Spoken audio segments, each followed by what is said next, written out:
ಆಸ್ಪತ್ರೆಯಿಂದ ಹೊರಗಡೆ ಹಾಕ್ಬೇಕು, ಅವನು ಸಾಯಬೇಕು, ಇಲ್ಲ ಆಸ್ಪತ್ರೆಗೆ ಬೆಂಕಿ ಇಸ್ತೀವಿ ಅಂತ ಭಯ ಹುಟ್ಟಿಸಿದಾಗ ನನಗೆ ಜೀವಕ್ಕೆ ಜೀವ ಕೊಟ್ಟು ನನ್ನ ಜೀವನ ರಕ್ಷಣೆ ಮಾಡಿ ಉಳಿಸ್ಕೊಂಡಿದ್ದೆ ಯಾರು ಗೊತ್ತಾ? SDPನವರು. ಗೊತ್ತಾಯ್ತು? ಇಡೀ 11 ದಿವಸ ಆಸ್ಪತ್ರೆಯ ಸುತ್ತ ಕಾವಲು ನಿಂತು ನನ್ನನ್ನು ಉಳಿಸ್ಕೊಂಡು ನನಗೆ ಮತ್ತೊಂದು ಜನ್ಮ ಕೊಟ್ಟು ಕರ್ಕೊಂಡು ಬಂದಿದ್ದೆ. SDP का कान तोड़ कर सुन लो, आप मेहनत करेंगे आपको रिजल्ट आएगा, मेहनत करेंगे और अपना प्रोग्राम पूरा करेंगे।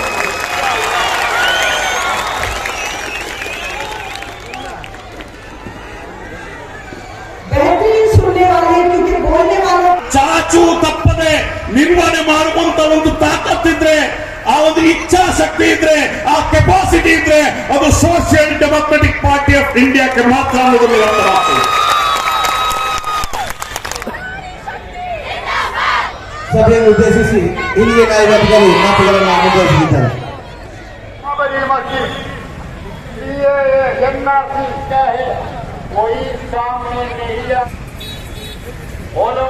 सारे लोग ये लोग बीजेपी का लोग फ्लाइट में भेज दिए लंदन को.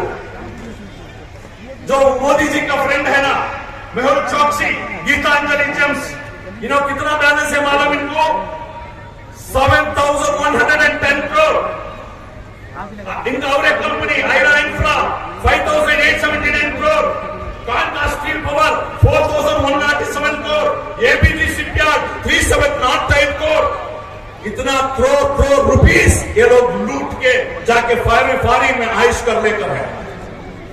इधर ಇಲ್ಲಿ ಒಬ್ಬ ಬಡ ರೈತ ಒಂದು ಟ್ರ್ಯಾಕ್ಟರ್ ಖರೀದಿ ಮಾಡಿ, ಎತ್ತು ಖರೀದಿ ಮಾಡಿ, ಅವನಿಗೆ ಅವನ ಬೆಳೆ ನಾಶ ಆಗಿ ಅವನ ಬ್ಯಾಂಕಿಗೆ ಸಾಲ ಕಟ್ಟಿಲ್ಲ ಅಂತ ಹೇಳಿ ಜಪ್ತಿ ಮಾಡುವ ಅಧಿಕಾರಿಗಳೇ, ಜಪ್ತಿ ಮಾಡುವ ಸರ್ಕಾರಗಳೇ, ನಿಮ್ಮ ಸ್ನೇಹಿತರು 7,000 10,000 ಕೋಟಿ ಹೋಗಿ ಲಂಡನ್ ನಲ್ಲಿ ಫಾರಿನ್ ನಲ್ಲಿ ಆರಾಮಾಗಿ ಇರಬೇಕಾದ್ರೆ ನಿಮಗೆ ಅದು ಕಾಣೋದಿಲ್ವಾ? 10,000 ಎಷ್ಟೋ ಸಾವಿರ ಕೋಟಿ ವಂಚನೆ ಮಾಡಿ ಇಲ್ಲಿಂದ ಮಲ್ಯ ಹೋಗಿದ್ದು ನಮ್ಮ ಭಾರತದ ಏರ್ಪೋರ್ಟ್ ನಿಂದ ಎಲ್ಲಿದ್ದು ಇಡಿ, ಎಲ್ಲಿದ್ದು ಇನ್ಕಮ್ ಟ್ಯಾಕ್ಸ್, ಎಲ್ಲಿದ್ದು ಪೊಲೀಸ್ ವ್ಯವಸ್ಥೆ. ಇವತ್ತು ಕಷ್ಟದಲ್ಲಿ ಹಾಸ್ಪಿಟಲ್ಗೆ ಅರ್ಜೆಂಟ್ಗೆ ಹೋಗ್ಬೇಕಾದ್ರೆ ಹೆಲ್ಮೆಟ್ ಹಾಕಿ ಹೋಗೋರನ್ನ ಹಿಡಿದು ಫೈನ್ ಹಾಕುವ ನಾವು 7,500 ಕೋಟಿ ನಮ್ಮ ದೇಶದ ಹಣವನ್ನು ತೆಗೆದುಕೊಂಡು ಹೋಗಿ ಅಲ್ಲಿ ಎಂಜಾಯ್ ಮಾಡ್ತಾ ಇದ್ದಾರೆ.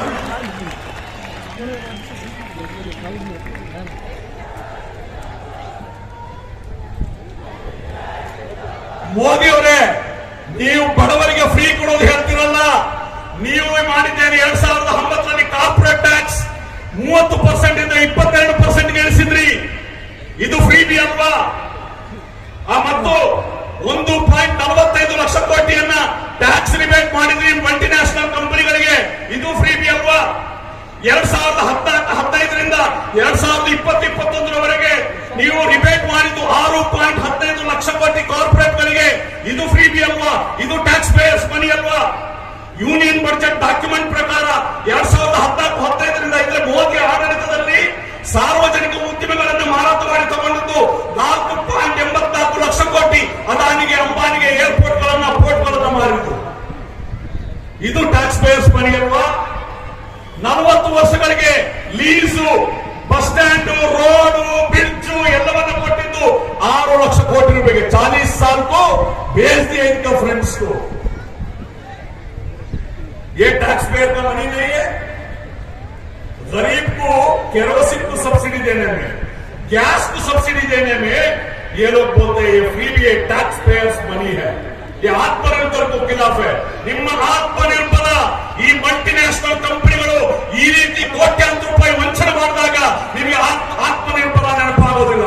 ಬಡ ಬೋರೇಗೌಡ, ಯಾರೋ ಬಡ ಅಹಮದ್ ಒಂದು ಏನಾದ್ರೂ ಫೀಬಿ ಆಗಿ ಏನಾದ್ರೂ ತಗೊಂಡ್ರೆ, ಅವನ ಅಕ್ಕಿ ತಗೊಂಡ್ರೆ, ಅವನ ಸಂಕಟದಲ್ಲಿ ಅವನು ಇಂದಿರಾ ಕ್ಯಾಂಟೀನಲ್ಲಿ ಊಟ ಮಾಡಿದ್ರೆ, ನಮ್ಮ ಬಡ ಹೆಣ್ಮಕ್ಕಳು ಸೈಕಲ್ ತಗೊಂಡ್ರೆ ಅದು ನಿಮ್ಗೆ ಟ್ಯಾಕ್ಸ್ ಪೇಯರ್ಸ್ ಮನಿ ಅಂತ ಹೇಳ್ತೀರಾ? ये है देश का हालात. ಇದು समाजवादी देश ना? मगर ये सब पूछने वाले कहां भाई? ये पूछने वाले कहां है? आप जो वोट डाले ना कांग्रेस, जेडीएस, दूसरे कहां है? इन्हों भी शामिल उसमें, इन्हों भी शामिल. ಇನ್ನೇನು ಹೇಳ್ತಾರೆ ಜಾತ್ಯತೀತ ದೇಶ. क्या सेक्युलरिस्ट मुल्क? कहां है वे सेक्युलर मुल्क? मुल्क का इधर एक जैसा जस्टिस है मुसलमानों को, एक जैसा जस्टिस है दलित को इस देश में ಎಲ್ಲಿದೆ ಇಲ್ಲಿ ಸೆಕ್ಯುಲರಿಸಂ? ಪ್ರೆಸಿಡೆಂಟ್ ಸಾಹೇಬ್ ಇವತ್ತು ಹೇಳಿದ್ರು, ಗುಜರಾತ್ನ 2002ರ ಗಲಭೆಯಲ್ಲಿ ಬಿಲ್ಕಿಸ್ ಬಾನು ಎಂಬ 20 ವರ್ಷದ ಯುವತಿ, 5 ತಿಂಗಳ ಗರ್ಭಿಣಿ, ಅವಳ 17 ಜನರ ಫ್ಯಾಮಿಲಿ, ಅಲ್ಲಿ ಗಲಭೆ ಜಾಸ್ತಿ ಆದಾಗ ಅವರು ಅಲ್ಲಿಂದ ಊರು ಬಿಟ್ಟು ಬೇರೆ ಊರಿಗೆ ಬರ್ತಾರೆ. ಅಲ್ಲಿ ಅವರ ಅಕ್ಕಪಕ್ಕದಲ್ಲಿರುವಂತಹ ಸಂಘ ಪರಿವಾರದ ಗೂಂಡಾಗಳು ಬಿಲ್ಕಿಸ್ ಬಾನು 5 ತಿಂಗಳ ಗರ್ಭಿಣಿಯ ಮೇಲೆ, ಬಿಲ್ಕಿಸ್ ಬಾನುವ ತಾಯಿಯ ಮೇಲೆ, 5 ಅವರ ಕುಟುಂಬದ 5 ಹೆಣ್ಣು ಮಕ್ಕಳ ಮೇಲೆ ನಿರಂತರವಾಗಿ ಬಲಾತ್ಕಾರ ಮಾಡ್ತಾರೆ. ಬಿಲ್ಕಿಸ್ ಬಾನು ಹೇಳ್ತಾರೆ, ನಾನು ಗರ್ಭಿಣಿ, ನನ್ನನ್ನು ಬಿಟ್ಬಿಡಿ, ಚಾಚಾ ಮುझे छोड़ दो, बाजू का घर का चाचा थे, चाचा मुझे छोड़ दो. रात करे ने उन लोग 5 लोगों को बलात्कार किए, रेप किए और 14 लोगों को कत्ल किए, 14 जनरನ್ನು ಕೊಲ್ತಾರೆ. बिल्किस बानो का 17 फैमिली में 14 लोगों को मारते हैं, सिर्फ 3 लोग बचते हैं, बिल्किस बानो और एक आदमी और एक 3 साल का बच्चा. 14 ಜನರನ್ನು ಕೊಂದ, 5 ಜನ ಹೆಣ್ಣು ಮಕ್ಕಳಿಗೆ ನಿರಂತರವಾಗಿ ಬಲಾತ್ಕಾರ ಮಾಡಿಕೊಂಡ ಆ 11 ಜನ ಆರೋಪಿಗಳಿಗೆ ಗುಜರಾತ್ ಸರ್ಕಾರ ಸಮಾಧಾನ ನೀಡಿ ಹೊರಗೆ ಬಂದಾಗ ಈ ಸಂಘ ಪರಿವಾರದ ಗೂಂಡಾಗಳು ಹೂವಿನ ಹಾರ ಹಾಕಿ ಅವನ್ನ ವೆಲ್ಕಮ್ ಮಾಡ್ತಾರೆ ಅಂತಂದ್ರೆ ಈ ದೇಶ ಎಲ್ಲಿದೆ ಜಾತ್ಯತೀತತೆ? ಎಲ್ಲಿದೆ ಈ ದೇಶದಲ್ಲಿ ನ್ಯಾಯ? कहाँ है भाई जस्टिस? दिल्ली में निर्भया का रेप एंड मर्डर हुआ 5-6 साल पहले. निर्भया का मर्डर, रेप एंड मर्डर होने के बाद क्या हुआ? 4 लोग जो आरोपी थे इनको फांसी का सजा दिया गया. अगर निर्भया का रेप एंड मर्डर को विक्टिम्स को फांसी का सजा देते हैं, बिल्किस बानो का रेप एंड मर्डर को क्यों नहीं? 14 लोगों को, 1200 लोगों को छोड़ दिए आज. ये है का जस्टिस? मगर ये सब पूछने वाले, आपके पूछने वाले, ये सब इसका खिलाफ बहुत बड़ा एक एहतजाज करना था, पूछना था. तुम्हारे वोट लिए वाले सेक्युलर पार्टी, कांग्रेस, जेडीएस, दूसरे पार्टी, आवाज नहीं है इनका. क्या है? आवाज नहीं है. सोनिया गांधी को ईडी को नोटिस आया तो, राहुल गांधी को ईडी को नोटिस आया तो, हमारे डीके शिवकुमार को ईडी को नोटिस आए तो मुसलमान लीडर सभी मिलकर पूरा इंडिया में एहतजाज करते हैं. मगर रसूल को गुस्ताखी की है तो ये जो विक्टिम्स, रेप विक्टिम्स को जो रिहा करे तो कहां है प्रोटेस्ट? ये है कांग्रेस. आप लोगों को बर्बाद करेगा ये. आप लोग हमारा आने वाले नस्ल को बर्बाद करेगा ये लोग. याद रख लो, कान खोल कर सुन लो, मुझे वक्त नहीं है, बहुत बोलना है मुझे. ये जो बिल्किस बानो को होने के बाद मुझे नींद नहीं आ रहा है, 4-5 दिन से मुझे नींद नहीं आ रहा है. सही बोल रहा हूं, मैं दर्द महसूस कर रहा हूं. कौन सी इंडिया में हम जी लेकर है? मगर अफसोस इस बात की है, समझते नहीं है कौन. फिर भी जाते हैं कांग्रेस को, फिर भी जाते हैं बीजेपी को, फिर भी जाते हैं जेडीएस को. कब सुधरेंगे आप लोग? 13 साल से रात दिन ये लोग मेहनत कर रहे हैं. हमारे कारकुन आपके लिए मर रहे हैं. कोरोना के टाइम में आपका जनाजा उठाया, क्या क्या नहीं किया आपके लिए. रात दिन आपके बारे में सोचते हैं, आपके बारे में फिक्र करते हैं, एक एम्पावरमेंट के बारे में फिक्र करते हैं, एक सेक्युलर मुल्क के बारे में फिक्र करते हैं, मगर पहचानते नहीं लोग. बेंगलुरु में ये जो अजीमुशान अवामी इख्तिदार कॉन्फ्रेंस मुनक़िद है लिंगराजपुरम में प्रेजर टाउन के पास, ये एक मिसाली कॉन्फ्रेंस है जिसमें हजारों के लेडीज, यूथ्स और उलमा इकराम के अलावा नौजवान जमा हैं. और यहाँ पर हमारे नेशनल प्रेसिडेंट एम के फैजी साहब और स्टेट प्रेसिडेंट अब्दुल मजीद साहब के अलावा वाइस प्रेसिडेंट एम के BM कामले साहब और हमारे स्टेट जनरल सेक्रेटरी भास्कर प्रसाद साहब पुट्टनजा सब ये तमाम तशरीफ लाए हैं. असल मकसद क्या है? अवाम के अंदर एक सियासी बेदारी पैदा करना है.